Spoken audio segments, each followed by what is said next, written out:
سلام دوستان، سنجش شناسنامه خارجی یعنی که زگرم پاسپورت برای شما مشکل شده است و شما نمیتوانید در کجا چطور بسنجید.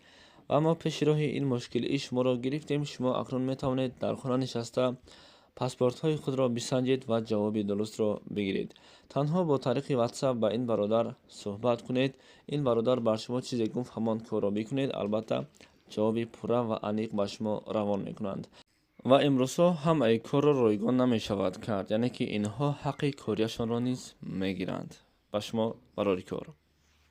السلام علیکم دوستان عزیز، روزتان بخیر. بر شما سلامتی خواهان هستم. اینک در آخرین ماه اپریل قرار داریم. امروز پنجشنبه 30 اپریل.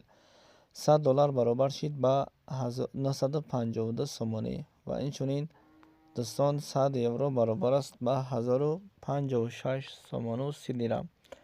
دوستان عزیز، از شما خواهش در ویدیو یک تا لایک مونین و با کانال ما پادپسته کنین و ای نوارهای نای ما با خبر باشین. میگذاریم با کورس روبل 1000 روبل با 122 سومان و 32 درهم برابر است. برای چی درباره کورس روبل ویدیو کردیم؟ برای که اگه ایده نبود و نخواستیم که کانال ما بیکار مونه.